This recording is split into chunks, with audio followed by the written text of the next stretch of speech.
Hi, I'm Annie Botticelli, and this is the Storyteller Forecast for Cancer for March 2018. Go to my website, anniehelpsyou.com. Check out my blogs on new moons and full moons to help you maximize those transits, as well as lots of other resources there, including my astrology apprenticeship program. So if you would like to learn astrology for personal or professional purposes, there may be a few slots left. You can check it out at anniehelpsyou.com. If you'd like a more succinct written version of my horoscopes for you that often focus on different areas of the chart than what I talk about in the videos, then go to cozybysweetstarlight.com to check out what I have for you there.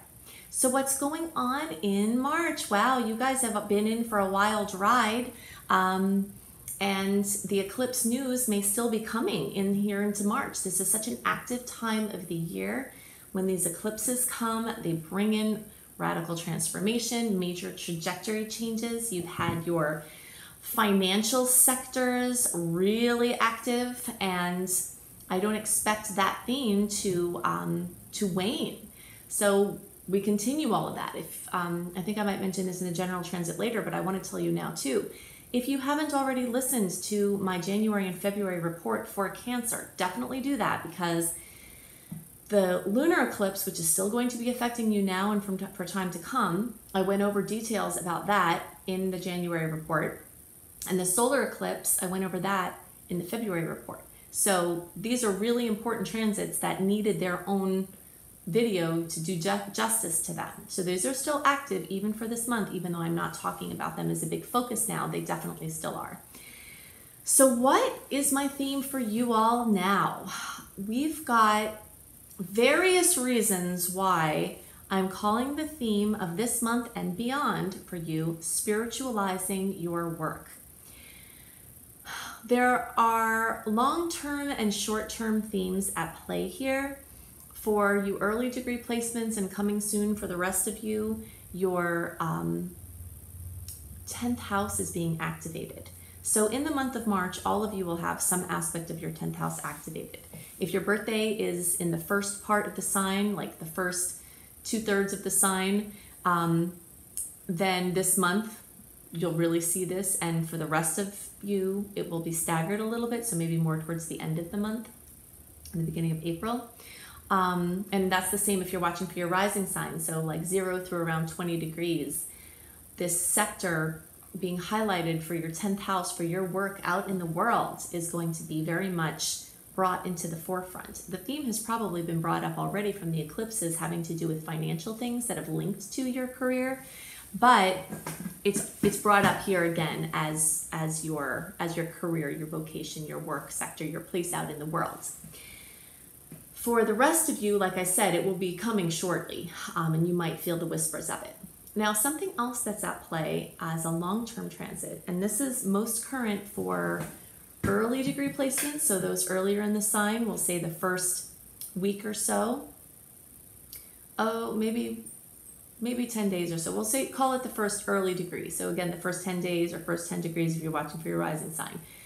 Neptune is starting to aspect in a powerful way your 10th house cusp. Your 10th house cusp relates to everything out in the world. But what's different about this compared to what I've just shared is that the other planets I'm talking about are short term. They dance through this sector at this time of year, and they roll through pretty quickly over a matter of weeks. But Neptune does not roll through.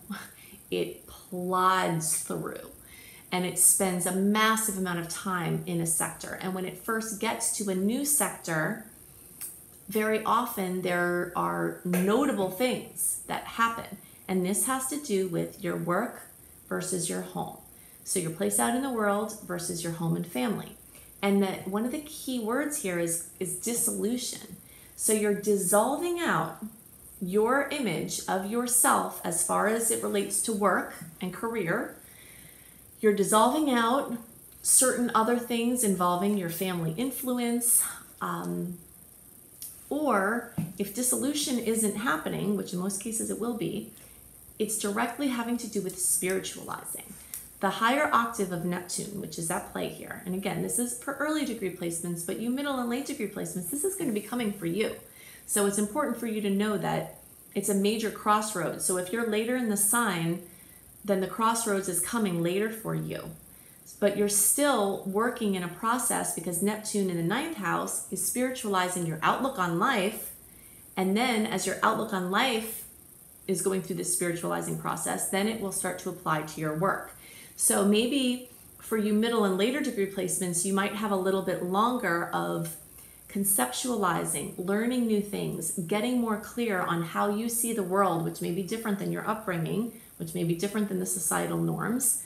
And then when Neptune gets to the 10th house for you, might be when you start to apply those beliefs that you were kind of working with on the side into the reality of your work. But for you early degree placements, this is a time when you're really actively bringing spiritual beliefs, bringing spirit, bringing like a different way of looking at work and at the world directly into how you do your work.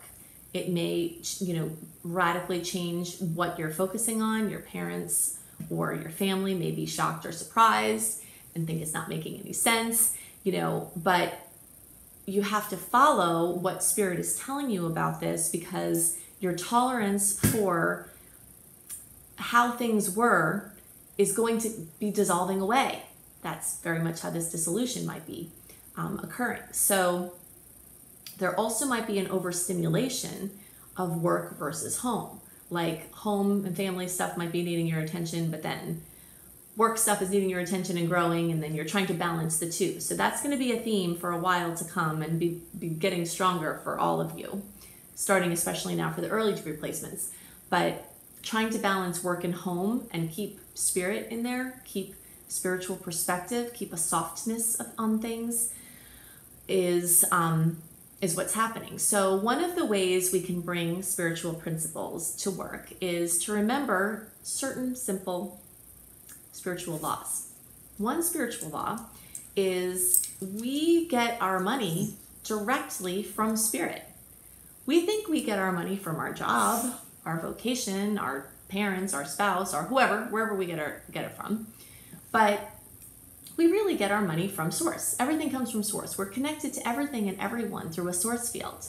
That's where intuition comes from. That's where seeing something before it happens. That's where us feeling something that someone else is experiencing comes from. Most people can't see this, but there's a web of connectivity between us and everyone and everything in every plane in the world. So this idea that the money only comes from one place, which is the job, and then if we don't have the job, then we don't have the money, that may be true on certain levels. However, the bigger thing to indoctrinate into our understanding is that when we trust spirit, the things that we need will come, even if it's not comfortable, even if it's different than we thought, even if it's different than it had been. Our money comes from spirit. Okay, so if you always keep this in mind, then you might be more likely to make decisions about your work and vocation that are less fear-based. Okay, so that's very important. The second thing is that we don't have to do things that are not in line with our passion for our work unless we believe that we do. Okay, so if you were brought up, as many people were, to believe you have to get in a job, you have to be there for your whole life, be there for 30 years, and you have to, if you happen to not like that job, then it's too bad, because that's what you have to do. Then you're going to create that, and that's fine. Many people have done that. They've had a fine life. Everything is fine. There's no judgment on any of it. However, if you're a person who is really feeling this spiritualizing, and this can be for any early, middle, or late degree placement, okay, because the spiritualizing is occurring in the 10th house, getting into the 10th house for the early degree placements, but it has been for all of you in this 9th house, which is the house of spiritual studies. So it's acting on this area of your chart that rules your perception, your greater perception on things, the lens that you're looking through. So if you start to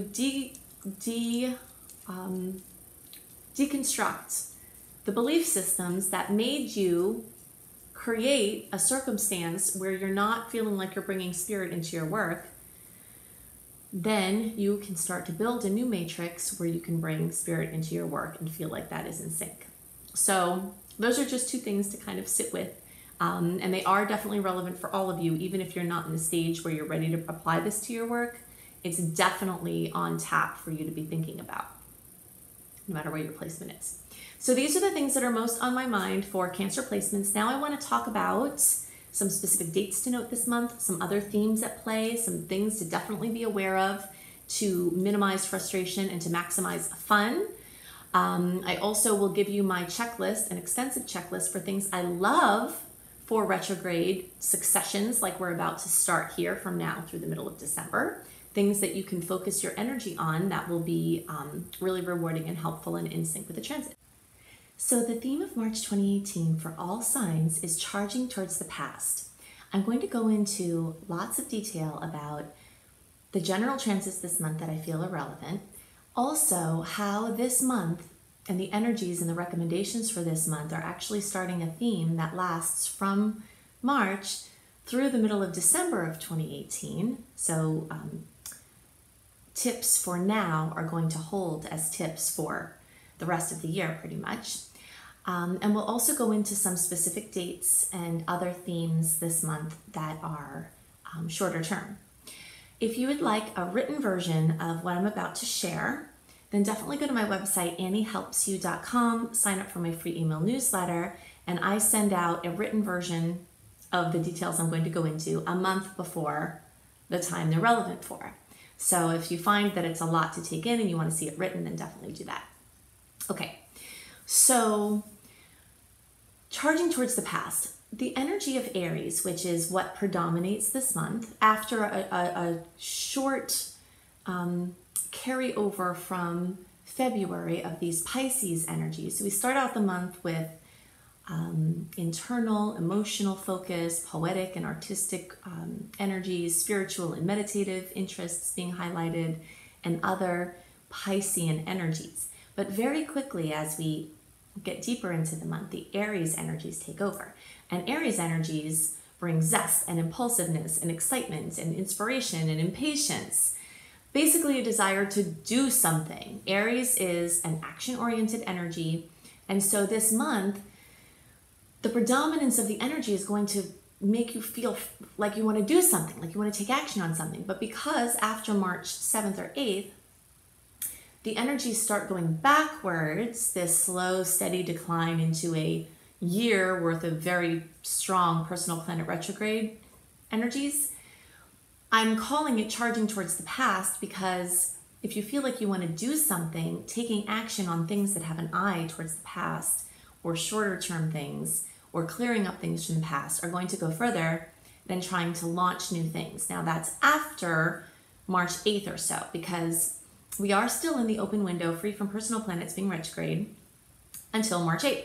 So if you have some things that you want to push forward, long-term things, things that you've been working on for a while, things that you don't want to wait until the middle of December to bring out and be able to have good momentum, then you still have some time at the beginning of the month, but it's kind of ironic because the Aries energies don't start to get stronger until later in the month. You know, I mean, it's starting after the first week. So this first week of the month that is kind of covered in Pisces, emotional internal energy is actually some of the best energy for bringing things out.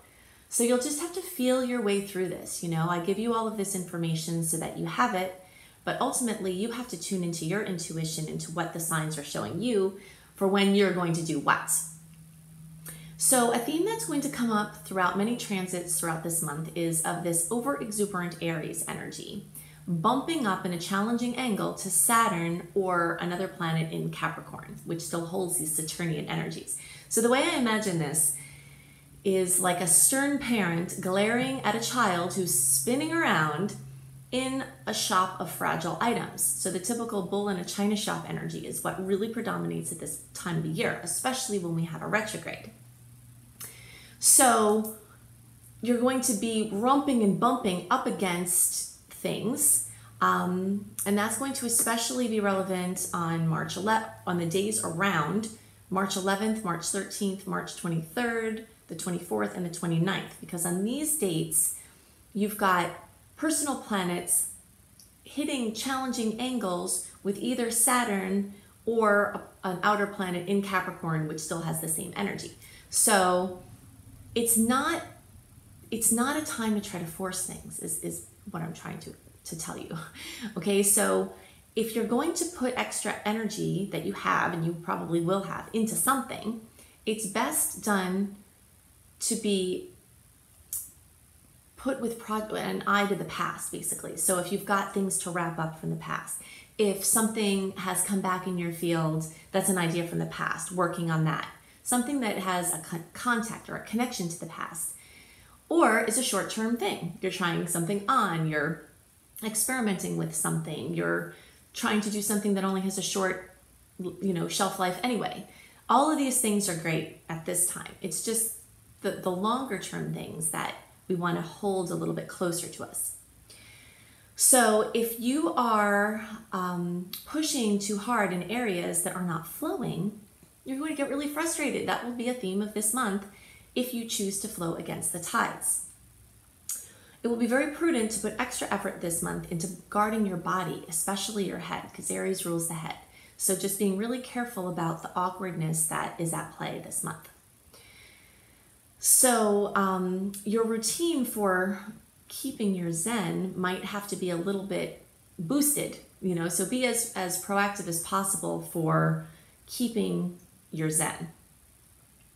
So we're still having eclipse challenges and opportunities rolling in from the January and February eclipses. So you might see news or developments around things that had already come in still here in March. So be looking out for those. If you haven't watched my January and February reports, then definitely do that for your sign, because in January, I talk about the lunar eclipse and how it can affect your sign or your rising sign, whatever you're watching for. And in the February report, I talk about how the solar eclipse can affect your sign. So you want to have those understandings, because those eclipses are going to carry much further than these months that they occur in. So to help you get a better idea of themes at play that have been at play for a little while, they're going to continue to be at play, check out the January, February reports as well. And that's all I'm going to say really about the eclipses, because you can see those reports for more information, and there is a lot of information there. We have 2 full moons again this month, okay? So we had 2 full moons in January. We had no full moons in February, and now we have 2 full moons in March. So this, again, is making more emotion, more things coming to fruition, more possibly drama, more things that come to light. So at the beginning and the end of the month, you might see important and emotional occurrences, notable discoveries, or things coming to notable fruition. So until around March 8th, when Mercury retrograde shadow period starts, and also Jupiter starts its retrograde, there's more clarity around submitting taxes, making agreements, signing paperwork than there is after that point. So if you know that you're going to have to sign paperwork at some point in March, it might behoove you to do it early March. If you have any doubt about it, it might be better to hold off altogether, because the contracts and the terms and all those things will likely change. I'm not going to talk a lot about Mercury retrograde implications in this general report, but I have made a separate video for that. So if you search for Mercury retrograde, Annie Botticelli, I go into lots of detail. But what I am going to go into a lot of detail about this month is, instead of focusing on what to avoid when Mercury is in retrograde, I'm going to talk about what is great when personal planets are in retrograde in general, to prep you for the rest of this year. So I'm going to go into detail about that. So that window that is free from personal planets being retrograde or their shadow periods is running through March 8th. So again, try to get your stuff out by then if you can. There are some dates that I like that you can check out in the newsletter for moving forward if you have to in March, but do remember that when you push something out, just when the tide's about to come in, you don't have a chance for a lot of momentum.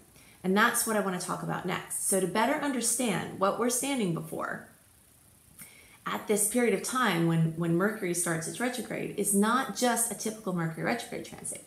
It's a Mercury retrograde transit that when it's finished, then we have a Mars retrograde transit, then we have a Mercury retrograde transit, then we have a Venus retrograde. So I'm best imagining this by an experience I had at the Bay of Fundy. The Bay of Fundy is, well, you can see it from different points, but mostly it's in Canada, in Nova Scotia. And when I was in Nova Scotia, I happened to show up at the Bay of Fundy, not intentionally in realizing this, but I figured it out when I was there, that this is the place that accepts, there's one other place that claims to have this status, but it's believed that the Bay of Fundy has the highest tides within a tidal period than anywhere in the world. So there's 50 vertical feet of water that come in and out of this area within like 12 hours. It's crazy. So I happened to hit this point when the water was out, which was amazing because you can see the water lines and you can see how much water was going to come in. If the tide had been in, I wouldn't have had a good perspective of how this was going to work. But this is the image that I want to leave you with. It's actually just barely missed being named as one of the 7 wonders of the world. Okay, so imagine you are a person wanting to put your boat out, and all of this 50 feet of water is out, the tide is out. And then you say, wow, what a great time, I'm going to put my boat out. Well, over the next 12 hours, which for us represents the next 9 months until the middle of December, all of that water is going to come in. So you're trying to get your boat out when 50 vertical feet of water is coming in, it's going to be really hard.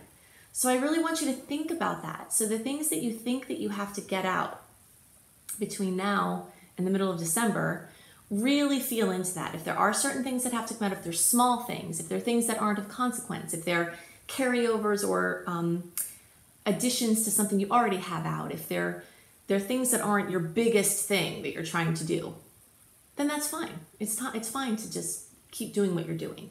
But you're going to have all of this 50 feet of water coming in between now and the middle of December. So your attention is better focused, rather than trying to put something out to sea, your boat out to sea, your creation out to sea, is better focused on some other things. So now I'm going to talk to you about the things that I love for when personal planets are retrograde. So this stands for Mercury, Mars, and Venus, and this is all the theme that's going to happen from March through the middle of December. Okay, so I love this time for relaxing and being on free flow with no agenda. So it makes it a fantastic time for vacations and staycations. Yes, there are certain logistical things that when Mercury specifically is retrograde that you have to pay attention to more, which you can see in the Mercury retrograde video that I have. And also my new website, astrologykissedtravelbliss.com.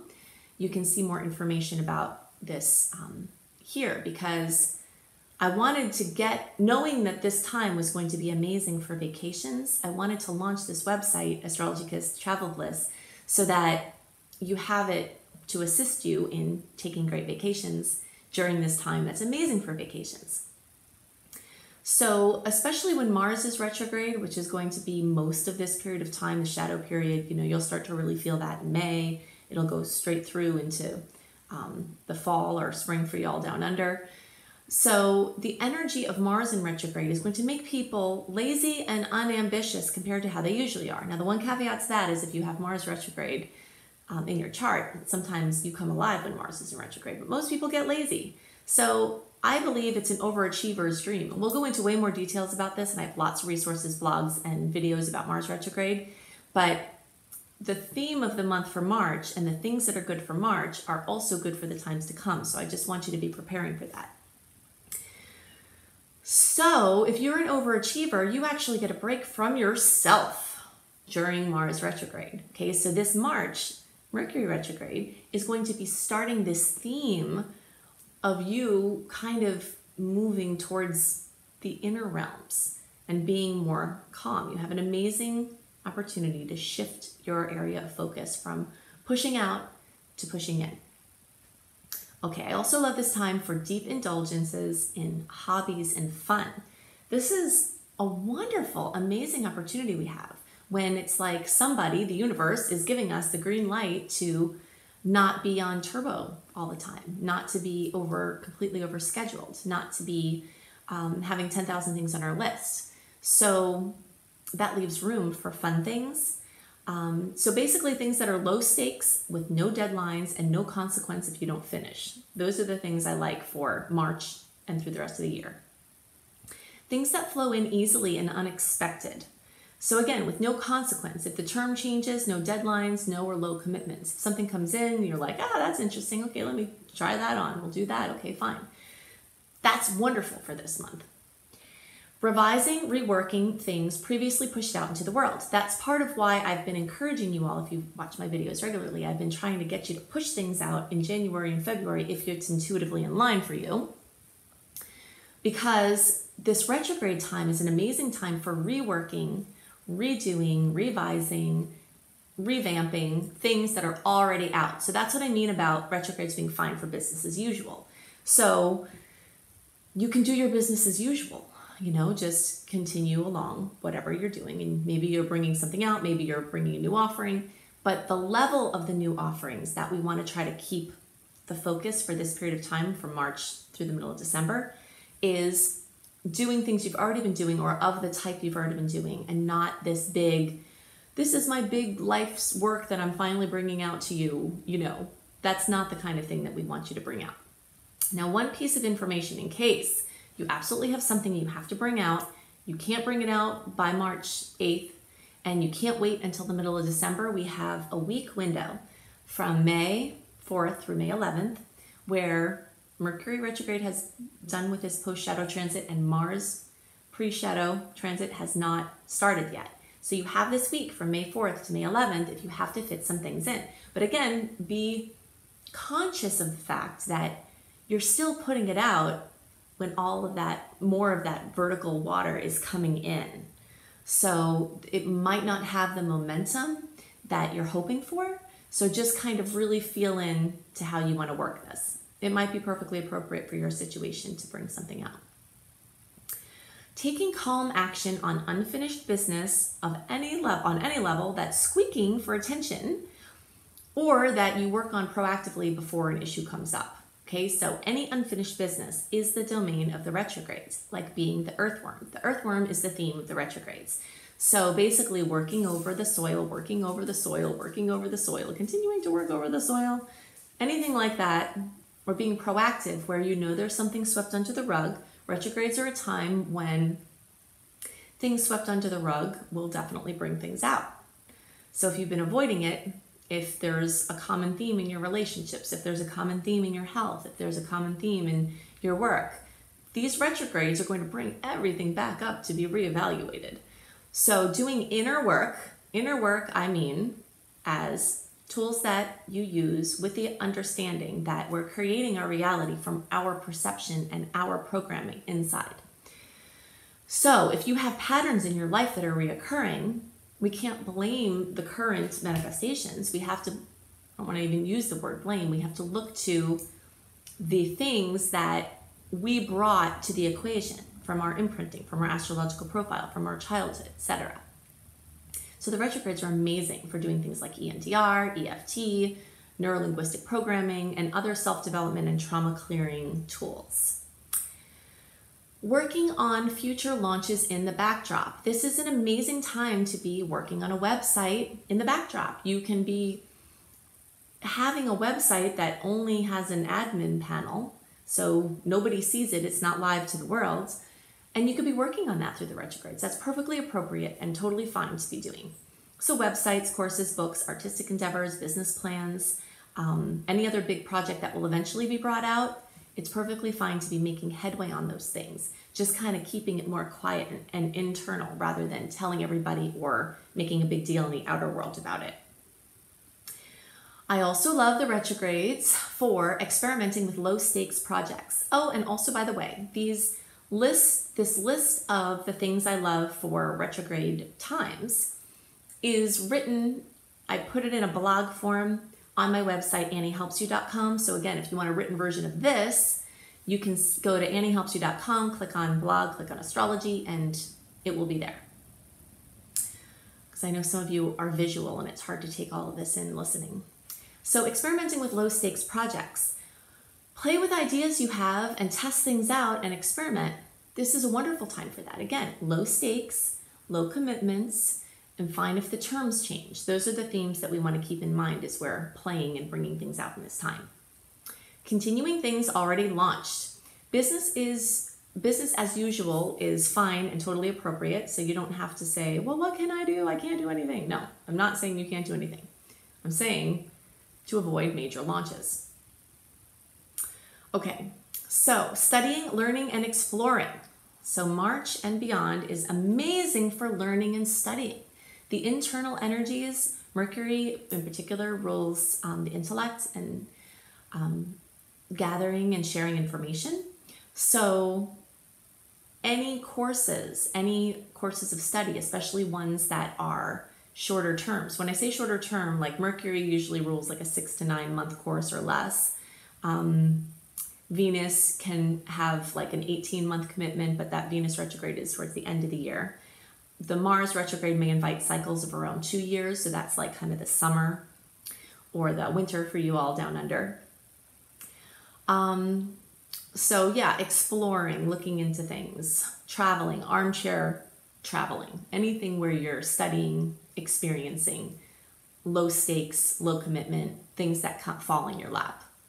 All right, so these are all the things that I love for you for March. And I'm also going to hit a couple of highlights with the dates, certain dates. I gave you a few where it's good to be wary of these run-ins with sort of Saturnian figures, challenges, blocks on the 11th, 13th, 23rd, 24th, and 29th.